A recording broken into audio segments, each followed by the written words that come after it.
querida familia. Dios os bendiga grandemente. Vamos a estudiar la palabra de Dios.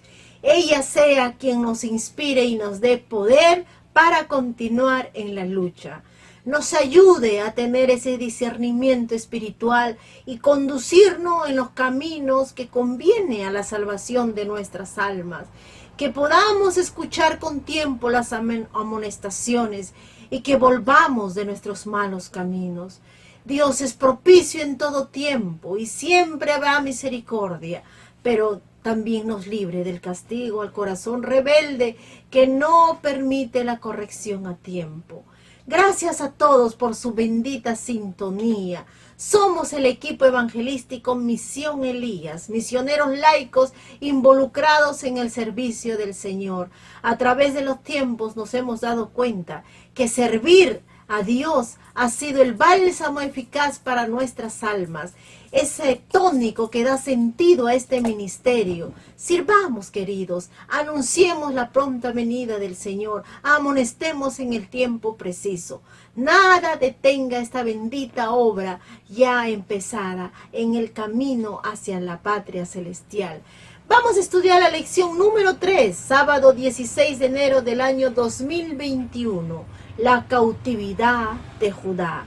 Sea todo el estudio un momento de reflexión permanente. Discernamos con cada detalle, querido, que el Señor está poniendo. Analicemos las fechas, comparemos. El maestro ha hecho un trabajo extraordinario para esta lección, con el único fin de que nosotros podamos también atesorar aquellos conocimientos y podamos en práctica para que podamos anunciar a otros que Cristo viene pronto y es necesario que el pueblo se prepare. Vamos a orar. Bendito Padre Celestial, gracias Señor por esta hermosa oportunidad. Gracias porque te manifiestas en nuestra vida a cada instante. Gracias Señor porque permite que podamos nosotros pensar y meditar en los caminos en que andamos. Bendice a toda la audiencia, bendice a todo el alumnado, Señor. Estamos aquí, queremos escuchar tu voz. Tú seas el único que pueda dirigir esta clase. Bendice al maestro que tomas como instrumento tuyo. Hágase conforme a tu voluntad en nuestra vida y permite que salgamos reconfortados, tomando decisiones de amor, de sacrificio y de servicio pleno. En el nombre precioso de Cristo Jesús. Amén. Bienvenido, amigos y hermanos, al estudio de la Biblia. Y gracias al Señor porque permite nuevamente que estemos juntos compartiendo el Evangelio. Hay una parte de un hermoso versículo que se encuentra en el libro de Esdras, capítulo 9, versículo 7, que dice: por nuestras iniquidades hemos sido entregados en manos de los reyes de los países. Esta es la oración y confesión de Esdras. Esta oración la elevó al Señor en una ocasión marcada por tristes sucesos que habían tenido lugar entre el pueblo de Dios. Y que es también para nosotros hoy una hermosa advertencia de lo que pasará en el fin de los tiempos, por la desobediencia en la cual se encuentra su pueblo. Y también es de ver aquí, hermanos, cómo es que las profecías se cumplen al pie de la letra. En la presente lección estudiaremos los acontecimientos que le sucedieron a Judá, pueblo escogido de Dios, por no escuchar su palabra, por no vivir de acuerdo a sus mandamientos. El tema para esta semana es la cautividad de Judá. Y tiene puntos muy interesantes que vamos a estudiar. El primer punto que estudiaremos dice profecía y cumplimiento. ¿Qué profecías se cumplieron en la cautividad de Judá? El segundo punto dice cautivo.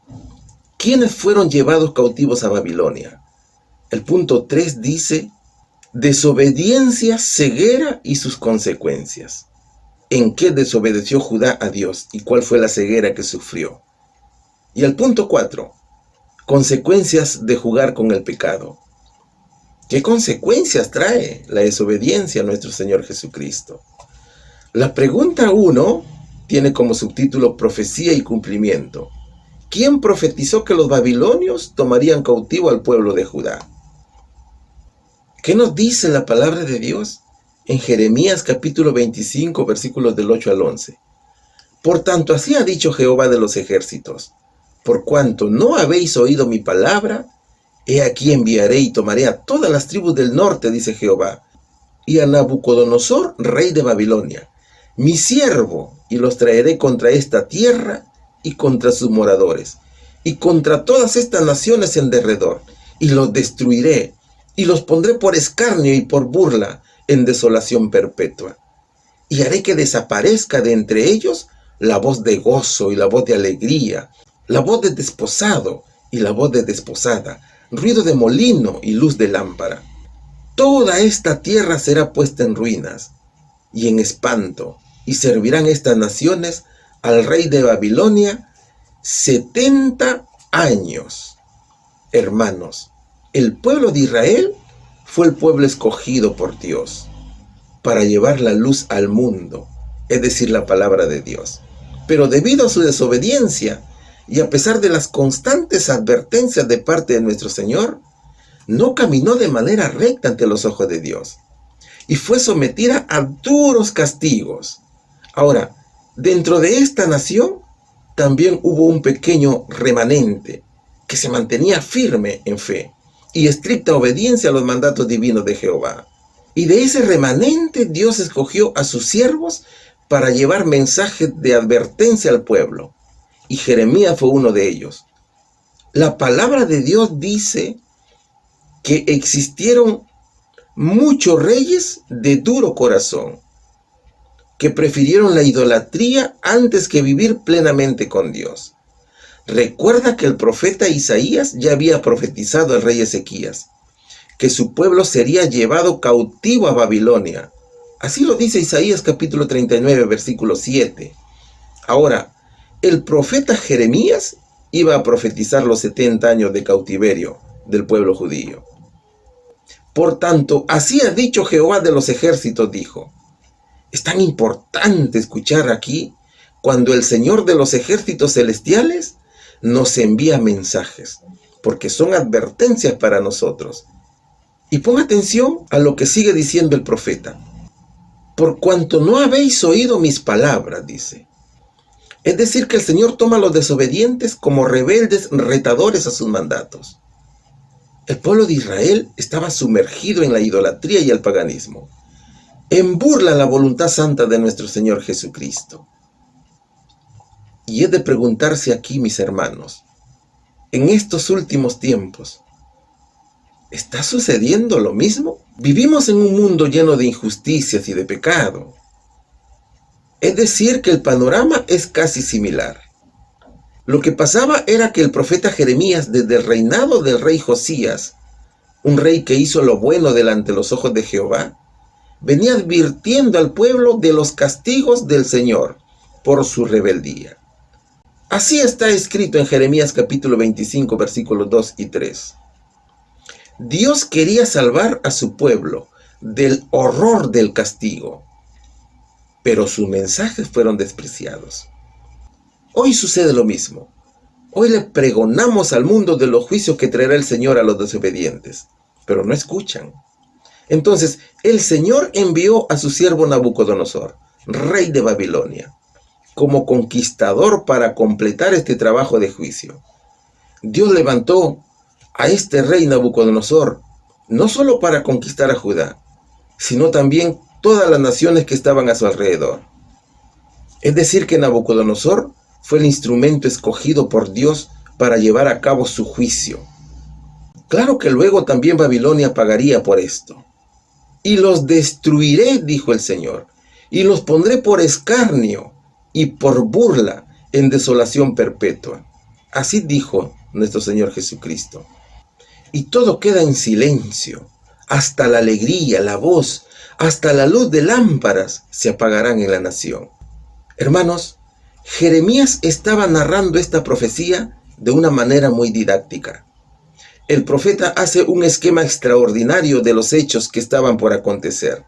Este exilio forzado del pueblo de Dios, sacado de la tierra prometida, duró 70 años. ¿Cuál sería aquí la respuesta? ¿Quién profetizó que los babilonios tomarían cautivo al pueblo de Judá? El profeta Jeremías, mis queridos hermanos. Pregunta número 2. De acuerdo al registro bíblico, ¿cuándo ocurrió el primer asalto a Jerusalén? ¿Qué nos dice el libro de Daniel capítulo 1, versículo 1? En el año tercero del reinado de Joacim, rey de Judá, vino Nabucodonosor, rey de Babilonia, a Jerusalén y la sitió. Judá tuvo varios reyes que se rebelaron contra nuestro Señor. Veamos el cuadro que tengo para ti. Aquí te presentamos el reinado desde el rey Ezequías hasta Joaquín. Si recordamos la lección anterior, fue el rey Ezequías quien le mostró los tesoros a los babilonios, y a quien Dios le prolongó la vida en 15 años. Luego asume el reinado sus hijos, Manasés y Amós, que hicieron lo malo ante los ojos de Jehová. A continuación, asume el reinado el rey Josías. Este rey hizo lo bueno ante los ojos de Dios, y fue él quien hizo muchas reformas contra la idolatría. Él encontró la ley que los otros reyes habían ocultado en el templo, y es a partir de esa época que el profeta Jeremías inicia con las advertencias al pueblo. Él entregaba los mensajes que Dios le revelaba al pueblo para que se arrepintieran de sus maldades. Pero luego que el rey Josías muere, el reino queda en poder de sus hijos. Y mira aquí quiénes fueron esos reyes. Observa el cuadro. Cada uno de estos reyes está señalado con un numerito, es decir, un orden de prelación, para que tú lo puedas entender mejor. El primer rey fue Joacás, el segundo fue Joacim, el tercero fue Joaquín y el cuarto Sedequías, a quien el rey de Babilonia le sacó los ojos y lo aprisionó con grillas y lo llevó a Babilonia. Así está escrito en el libro de Jeremías capítulo 39, versículo 7. Todos estos reyes se rebelaron contra Dios. Ellos vivieron en idolatrías, en paganismo, en maldad. Entonces estos reyes fueron los que no obedecieron a las palabras de Dios, dadas a Jeremías. Pero el profeta Jeremías ya había profetizado los 70 años del cautiverio en Babilonia. Ahora, nos ubicaremos en el tiempo y escenario. El cautiverio se da inicio en el reinado de Joacim, un hombre infiel y necio. Es aquí donde Nabucodonosor toma por asalto a Judá. Así lo dice el libro de Daniel capítulo 1, versículo 1. Es decir, que estamos hablando del año 606 a.C. Este es el punto de partida para que Daniel inicie el cómputo del tiempo en sus profecías. Es decir, que es el primer asalto a Jerusalén. Ahora, Nabucodonosor vino en contra de Jerusalén debido a que el faraón de Egipto invadió Babilonia. Y en respuesta a esta invasión, Nabucodonosor derrotó a los egipcios en Carquemis y persiguió el ejército que escapó hasta el Sinaí. Y ya de regreso ingresó a Jerusalén, quien había sido leal al faraón de Egipto hasta ese entonces. En esa primera incursión, los babilonios se llevaron a Joacim atado con cadenas, cumpliéndose lo dicho en Jeremías capítulo 22, versículos del 18 al 19, que dice: Por tanto, así ha dicho Jehová acerca de Joacim, hijo de Josías, rey de Judá. No lo llorarán, diciendo: ay, hermano mío, y ay, hermana, ni lo lamentarán, diciendo: ay, Señor, ay, su grandeza. En sepultura de asno será enterrado, arrastrándole y echándole fuera de las puertas de Jerusalén. También fueron llevados parte de los utensilios de la casa de Dios, y los puso en su templo en Babilonia, es decir, en un templo pagano. Recordemos que el ejército de Babilonia era muy poderoso militarmente. Y también recordemos que el profeta Daniel vivió en el siglo VI, antes del nacimiento de Jesús. Y es en este periodo que se inicia el cautiverio judío. Él también fue llevado cautivo por Nabucodonosor a Babilonia. ¿Cuál sería la respuesta aquí, mis queridos hermanos? De acuerdo al registro bíblico, ¿cuándo ocurrió el primer asalto a Jerusalén? Ocurrió en el tercer año del reinado de Joacim, en el año 606 a.C. Pregunta número 3. ¿Quiénes se encontraban entre los primeros cautivos? ¿Qué se informa acerca de ellos? ¿Qué nos dice Daniel capítulo 1, versículos 3, 4 y 6? Y dijo el rey a Aspenaz, jefe de sus eunucos, que trajese de los hijos de Israel del linaje real de los príncipes, muchachos en quienes no hubiese tacha alguna, de buen parecer, enseñados en toda sabiduría, sabios en ciencia y de buen entendimiento, e idóneos para estar en el palacio del rey, y que les enseñase las letras y la lengua de los caldeos. Entre estos estaban Daniel, Ananías, Misael y Azarías, de los hijos de Judá. Cuando Nabucodonosor toma por asalto a Judá, no solo decomisó bienes santos del templo de Jerusalén, sino también las luces más brillantes del futuro de Jerusalén. Es decir, jóvenes honrados, sabios en ciencia y de buen entendimiento, y de buen parecer, quizás entre 13 a 17 años de edad, idóneos para estar en el palacio del rey. Así dice la palabra del Señor. Ahora, Nabucodonosor, el siervo de Dios, demostró ser un gran administrador y también un gran estratega, hermanos. Él sabía que debía tomar a estos jóvenes como rehenes para recordarle al pueblo en Jerusalén que ellos no deberían de sublevarse en contra del gobierno babilonio, recién impuesto. Ahora mira, mientras que para el reino de Judá había terminado el tiempo de libertad, para el profeta Daniel se daba inicio el periodo de prueba en su fe. Y fíjate aquí un detalle tan interesante también.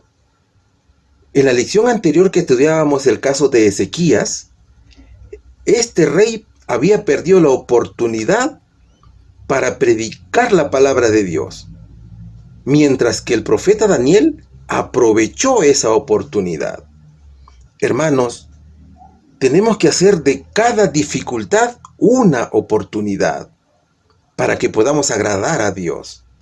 También el rey dispuso que ellos comieran de la misma comida que comía el rey. Eso significa que en el mundo antiguo había una gran diferencia entre la alimentación disfrutada por la élite y la alimentación que comía la gente del pueblo. Pero Daniel no estaba dispuesto a contaminarse con la comida del rey, sino que pidió al eunuco respetar su régimen alimenticio y no se le obligase a contaminarse. Estos muchachos fueron rigurosos en la alimentación. Además sirvieron a varios reyes. También hicieron profecías para estos tiempos. La fe les fue probada hasta lo sumo, dice la palabra de Dios. Pero ellos confiaron genuinamente en Dios, y eso era suficiente para soportar la vida que llevarían en una nación extraña. Es decir, fueron guiados por la palabra de Dios. ¿Cuál sería aquí, hermano, la respuesta? ¿Quiénes se encontraban entre los primeros cautivos? Daniel, Ananías, Misael y Azarías. ¿Qué se informa acerca de ellos? La palabra de Dios dice que eran honrados, de buen parecer, sabios en ciencia y entendimiento. Pregunta número 4. El subtítulo dice: desobediencia, ceguera y sus consecuencias. ¿Causó arrepentimiento y cambio el juicio de Dios en el pueblo que permaneció en Jerusalén? ¿Cuál fue el resultado? ¿Qué nos dice el libro Segunda de Reyes capítulo 24, versículos del 8 al 11 y también los versículos 14 al 16? De 18 años era Joaquín cuando comenzó a reinar, y reinó en Jerusalén 3 meses. El nombre de su madre fue Neusta, hija de Elnatán de Jerusalén. E hizo lo malo ante los ojos de Jehová, conforme a las cosas que había hecho su padre. En aquel tiempo subieron contra Jerusalén los siervos de Nabucodonosor, rey de Babilonia, y la ciudad fue sitiada. Vino también Nabucodonosor, rey de Babilonia, contra la ciudad cuando sus siervos la tenían sitiada, y los llevó en cautiverio a toda Jerusalén, a todos los príncipes y a todos los hombres valientes, hasta 10,000 cautivos, y a todos los artesanos y herreros. No quedó nadie, excepto los pobres del pueblo de la tierra. Asimismo, llevó cautivos a Babilonia a Joaquín, a la madre del rey, a las mujeres del rey, a sus oficiales y a los poderosos de la tierra. Cautivos los llevó de Jerusalén a Babilonia. Todos los hombres de guerra, que fueron 7,000, y a los artesanos y herreros que fueron 1000, y a todos los valientes para hacer la guerra, llevó cautivos el rey de Babilonia. Babilonia fue un reino utilizado como instrumento para la ira de Dios, contra la desobediencia de Judá, y Nabucodonosor fue el encargado de ejecutar el juicio del Señor. Esas invasiones fueron de manera continua, y en cada incursión militar, los babilonios llevaban millares de cautivos. Ellos vivirían en Sinar, en un destierro forzoso. Veamos la siguiente imagen. Nimrod construyó la torre de Babel. Así lo dice el libro de Génesis capítulo 10, versículo del 1 al 10. Nimrod fue bisnieto de Noé. La torre de Babel fue construida precisamente en el lugar que se llama Sinar. Y es allí donde la hermana Elena G. de White dice en su libro Profetas y Reyes que los cautivos que fueron llevados de Judá fueron precisamente llevados a este mismo lugar, es decir, a Sinar. Y todos sabemos, hermanos, que este territorio pertenecía a Babilonia. Era un territorio de los babilonios. Ahora, el reinado de Joaquín fue un reinado efímero, es decir, momentáneo. Solo duraría 3 meses y 10 días. Así lo dice Segunda de Crónicas capítulo 36, versículo 9. Aunque Segunda de Reyes capítulo 24, versículo 8 dice que solo fueron 3 meses. Pero fíjate cómo es la mala enseñanza que se queda en los hijos. Este rey hizo lo mismo que su padre. Es decir, en poco tiempo desagradó a Dios, siguiendo los pasos de Joacim. Si observamos esta historia, nos damos cuenta que no encontramos ninguna intención de arrepentimiento por parte de estos reyes, sino que al contrario, se incrementó la rebeldía en contra del Señor. Pero Joaquín, al ver el poderío de Nabucodonosor, se rindió y se vio perdido y se entregó conjuntamente con su familia. Y junto con el rey, la familia real, príncipes, oficiales, todos ellos fueron aprehendidos por Nabucodonosor, así como lo predijo el profeta Jeremías.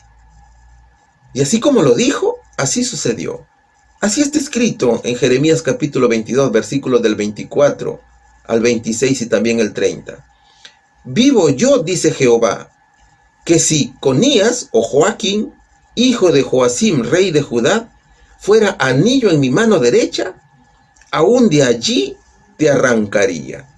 Te entregaré en manos de los que buscan tu vida, y en mano de aquellos cuya vista temes, sí, en mano de Nabucodonosor, rey de Babilonia, y en mano de los caldeos. Te haré llevar cautivo a ti y a tu madre que te dio a luz, a tierra ajena, en que no nacisteis, allá moriréis. Así dice la palabra de Dios.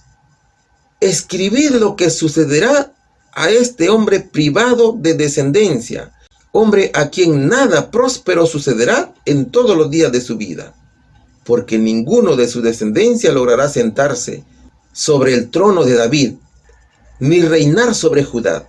Entonces, mis queridos hermanos, cuando el rey nos habla, debemos estar listos para obedecer. Los reyes de Jerusalén no escucharon el llamado de Dios, no se arrepintieron de sus pecados, sino que se aferraron a desafiar a Dios, y las consecuencias que produjo estas rebeliones fueron desastrosas. La muerte de estos reyes fueron muy violentas, mientras que las profecías se cumplían. ¿Cuál sería, mis hermanos, aquí la respuesta? ¿Causó arrepentimiento y cambio el juicio de Dios en el pueblo que permaneció en Jerusalén? No, mis queridos hermanos. ¿Cuál fue el resultado? Fueron llevados cautivos a Babilonia. Pregunta número 5. ¿Qué consecuencia se desencadenó por la ceguera espiritual del rey Sedequías durante la tercera conquista? ¿Qué profecía se cumplió acerca de él? Vamos a estudiar Segunda de Reyes capítulo 24, versículos del 17 al 19. El rey de Babilonia puso por rey en lugar de Joaquín a Matanías, su tío, y le cambió el nombre por el de Sedequías. De 21 años era Sedequías cuando comenzó a reinar, y reinó en Jerusalén 11 años. El nombre de su madre fue Amutal, hija de Jeremías, de Libna, e hizo lo malo ante los ojos de Jehová, conforme a todo lo que había hecho Joacim.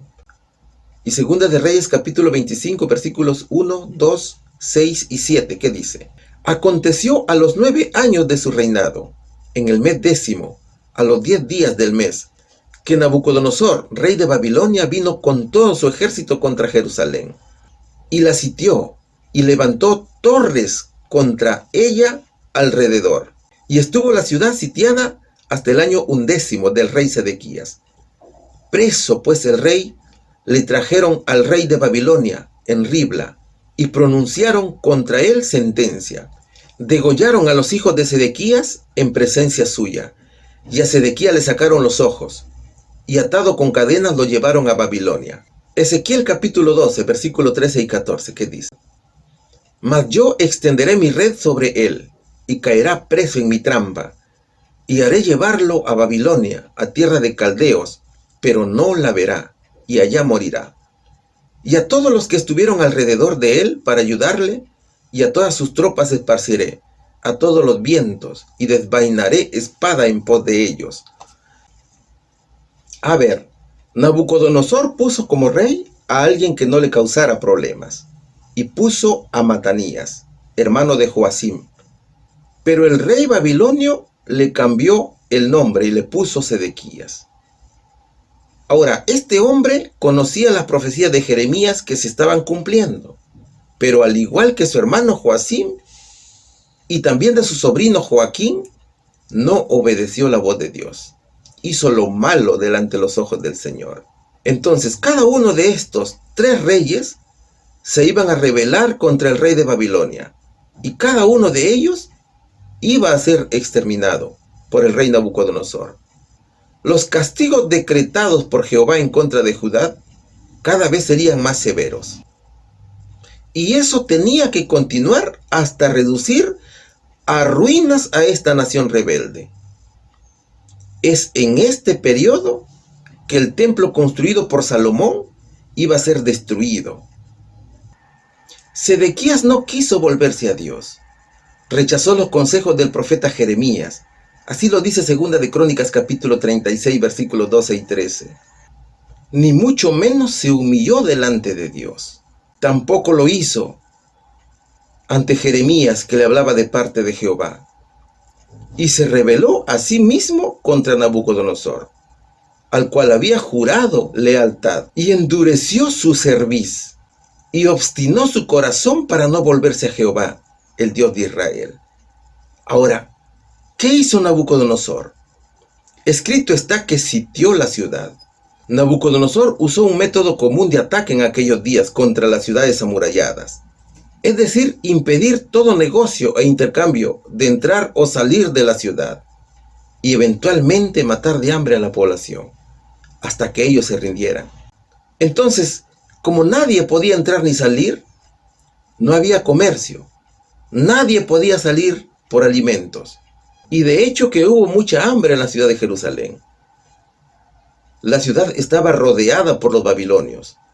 Y mira, hermano, que Sedequías quiso escaparse. Él y su ejército planearon abrir secretamente una brecha a través de los muros de la ciudad y las líneas de sitio de los babilonios. Ellos también usaron una táctica, que fue la táctica de la distracción. Él pensó que escaparía de la ira de Dios. Sin embargo, la palabra del Señor demostró ser verdadera. Cuando él fue capturado en las llanuras de Jericó, se cumple la profecía del profeta Ezequiel sobre el rey Sedequías, que dice: de más yo extenderé mi red sobre él, y caerá preso en mi trampa, y haré llevarlo a Babilonia, a tierra de caldeos, pero no la verá, y allá morirá. Así está escrito en Ezequiel capítulo 12, versículos 13 y 14. Y mira que el juicio del Señor siempre se cumple. Este hombre fue sentenciado primero a ver morir a sus hijos degollados, y luego a él le sacaron los ojos, y así murió. ¿Cuál sería aquí la respuesta, mis queridos hermanos? ¿Qué consecuencia se desencadenó por la ceguera espiritual del rey Sedequías durante la tercera conquista? Destrucción y muerte, hermanos. ¿Qué profecía se cumplió acerca de él? Sedequías fue llevado encadenado a Babilonia, y le sacaron los ojos. Pregunta número 6. El título dice consecuencias de jugar con el pecado. ¿Quién incluso reconoció que la caída de Jerusalén y la cautividad procedía de la mano del Señor como consecuencia de la apostasía? ¿Qué ocurrió en esta época con el arca del pacto? ¿Qué nos dice Jeremías capítulo 40, versículos 2 y 3? Tomó pues el capitán de la guardia a Jeremías y le dijo: Jehová tu Dios habló este mal contra este lugar, y lo ha traído, y hecho como Jehová según lo había dicho. ¿Por qué pecasteis contra Jehová, y no oísteis su voz? Por eso os ha venido esto. Y segunda de Crónicas capítulo 36, versículo 14 al 16 dice: También todos los principales sacerdotes y el pueblo aumentaron la iniquidad, siguiendo todas las abominaciones de las naciones y contaminando la casa de Jehová, la cual él había santificado en Jerusalén. Y Jehová, el Dios de sus padres, envió constantemente palabra a ellos, por medio de sus mensajeros, porque él tenía misericordia de su pueblo y de su habitación. Mas ellos hacían escarnio de los mensajeros de Dios, y menospreciaban sus palabras, burlándose de sus profetas, hasta que subió la ira de Jehová contra su pueblo, y no hubo ya remedio. Dios protege a sus siervos, y Jeremías fue protegido por el Señor. Durante años el profeta Jeremías había advertido a Israel que obedeciera a Dios y que huyera del pecado. Él predicó constantemente, pero no lo escucharon. Al final Dios envió a los babilonios a castigar a Israel por sus pecados. Jeremías le dijo a los israelitas que no lucharan contra los babilonios y que no se rebelaran contra su gobierno. Acuérdate del yugo que el profeta se puso en el cuello para advertir que serían llevados cautivos a Babilonia. Te invito a leer todo el capítulo 27 del libro de Jeremías. Entonces se ve la mano de Dios al proteger al profeta. Él no sufrió daño de parte de Nabucodonosor. Es que el rey ordenó a Nabuzaradán, capitán de su ejército, que protegiera a Jeremías y que no le hiciera daño después que hubieran conquistado a Jerusalén. ¿Y qué más le ordenó? Nabucodonosor también ordenó a Nabuzaradán, el capitán de su ejército, que hiciera lo que el profeta Jeremías le dijeran. ¡Qué hermoso, hermanos! Así está escrito en Jeremías capítulo 39, versículo del 11 al 14. Pero también Nabuzaradán, el capitán pagano, reconoce el castigo de Dios por el pecado de Israel, aunque no haya creído en el Señor como su propio Dios. El pecado no está exento de consecuencias. Dios castiga al pecado. Y mira, si Él elige hacer esto ya en esta vida, eso es una señal de su gracia, porque nos está llamando al arrepentimiento. Jehová tu Dios habló este mal contra este lugar, y lo ha traído, y hecho Jehová según lo había dicho. ¿Por qué pecasteis contra Jehová, y no oísteis su voz? Por eso ha venido esto. Así dice la palabra de Dios. Y es sorprendente la manera como este capitán reconoce el castigo de Dios. ¿Y cómo es que Dios protege a su remanente? Jeremías estaba encadenado, pero fue liberado por el ejército de Nabucodonosor.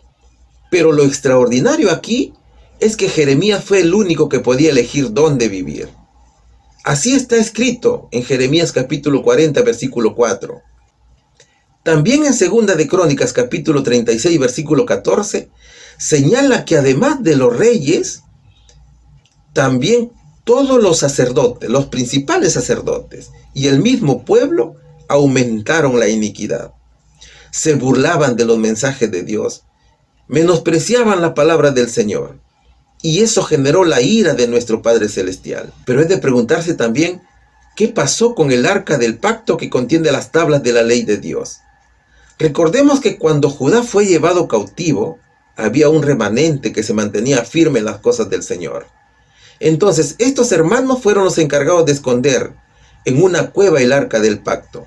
Es decir, que Dios la ocultó tanto de Israel y de Judá por causa de sus pecados, y aún permanece escondida. Así lo dice la hermana Elena G. de White en su libro Profetas y Reyes. El arca permanece oculta para todos, excepto para Dios, hasta que nuestro Señor Jesucristo regrese. ¿Cuál sería aquí la respuesta, hermanos? ¿Quién incluso reconoció que la caída de Jerusalén y la cautividad procedía de la mano del Señor como consecuencia de la apostasía? Nabuzaradán, hermanos, el capitán de la guardia. ¿Qué ocurrió en esta época con el arca del pacto? La escondieron en una cueva. Pregunta número 7. ¿Qué podemos aprender de estas experiencias acerca de las consecuencias de la desobediencia y el pecado? ¿Qué nos dice Proverbios capítulo 14, versículo 34? La justicia engrandece a la nación, mas el pecado es afrenta de las naciones.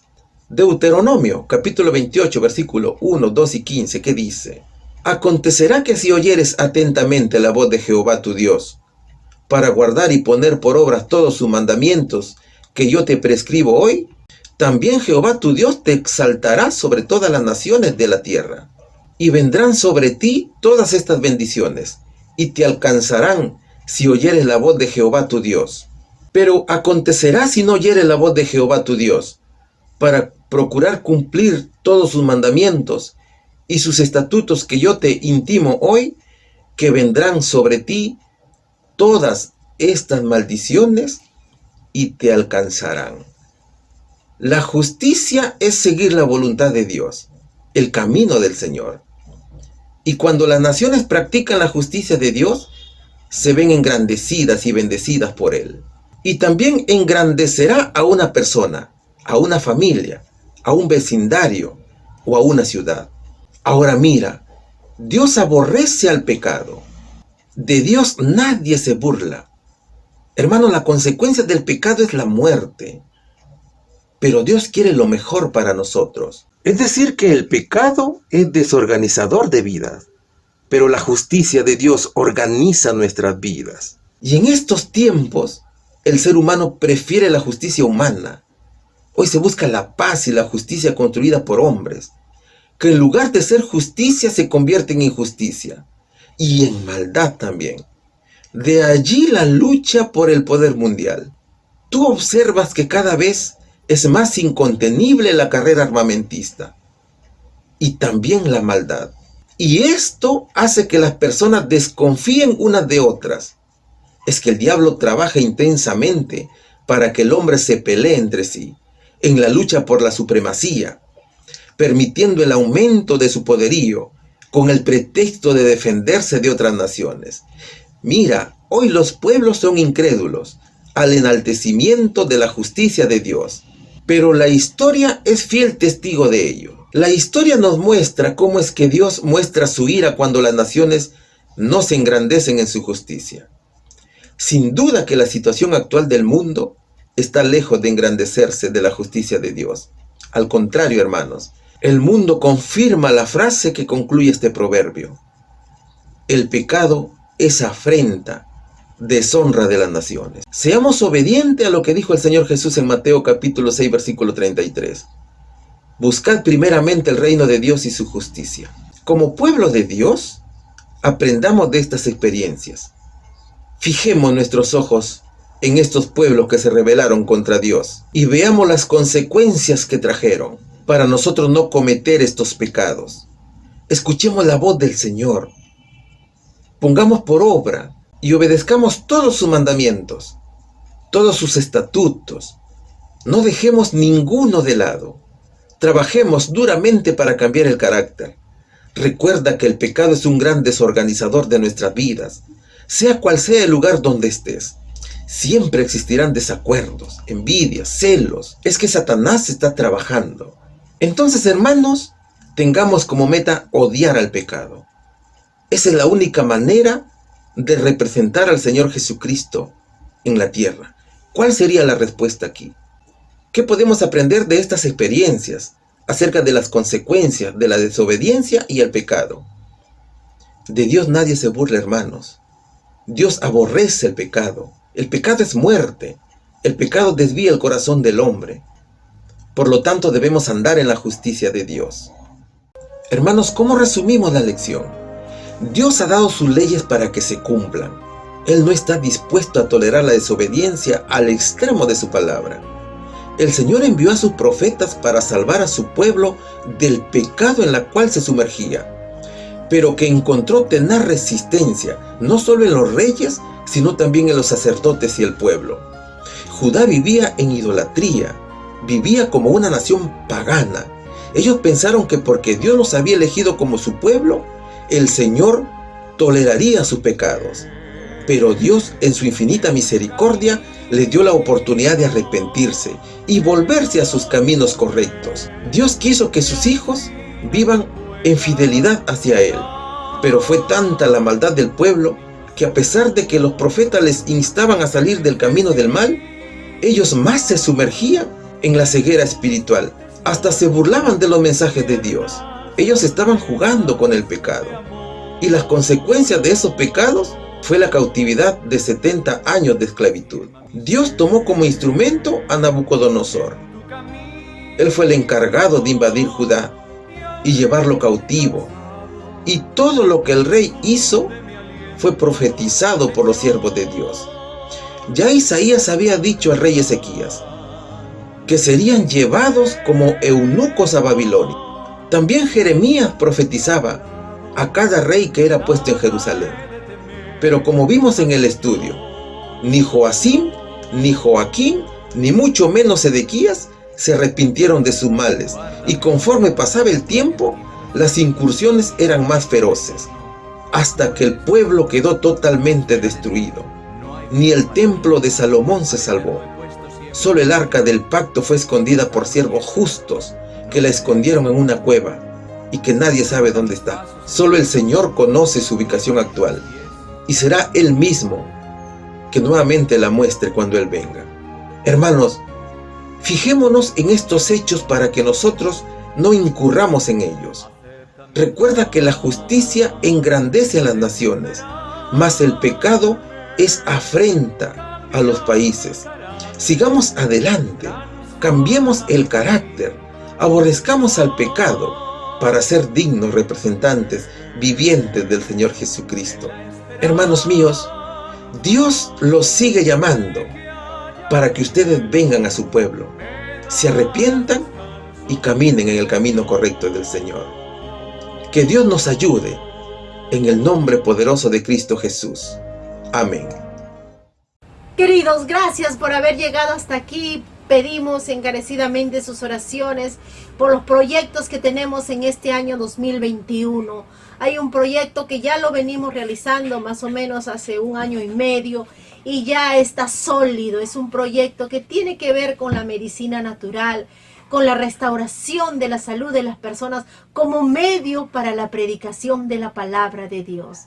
Dios te bendiga grandemente. Ora por nosotros porque ya pronto vamos a sacar a luz este proyecto para que tú puedas ver cómo se puede conquistar las almas. Otro proyecto extraordinario que estamos involucrando y formando cuerpo es el trabajo educativo infantil. Hemos convocado ya un grupo de maestras, un equipo que vamos a solidificar y para eso pedimos tus oraciones. Dios sea bendecido, serás informado con el único fin de que te animes. Recuerda que el número no es un obstáculo, no es un impedimento para nuestro Dios. Él dijo, donde están 2 o 3 reunidos en su bendito nombre, allí estoy yo. Así que emprendamos todo lo que tú quieres hacer. La obra bendita para la salvación de las almas será prosperado, porque así dice su palabra. El Señor nos libera de la cautividad. Desata nuestras almas del pecado para que nosotros podamos trabajar y podamos llevar almas a sus pies. Vamos a despedirnos con una oración. Bendito Padre Celestial, gracias Señor por haber estado con nosotros. Gracias porque nos has hablado a cada uno según la necesidad que tenemos, que solo tú conoces, que solo tú tienes la potestad absoluta para calmar, Señor, esa hambre insaciable, Padre Santo. Bendícenos con tu poder, especialmente te pedimos por las almas que están pasando dolores del alma y dolores físicos, Señor. Por tu pueblo que está postrado quizás en el lecho, Señor. Seas tú quien primeramente dé sanidad al alma, Señor. Y si es tu voluntad, recupera también la salud del cuerpo, con el único fin de que estas almas al levantarse, Señor, puedan testificar de tu amor, de tu bondad, de lo que hiciste con nosotros en nuestra vida, Señor. Bendice a nuestra juventud, Padre Santo, líbranos del mal. Bendice a nuestra niñez, bendice a todos nuestros ancianos del mundo, joyas preciosas, testimonio vivo, Señor, que tú reinas por siempre, Padre mío. Ampáranos siempre bajo tus brazos poderosos, cúbrenos con tu manto de amor y dejamos nuestras vidas bajo tu absoluta voluntad. Hágase con nosotros conforme te plazca. En el bendito nombre de Cristo Jesús. Amén.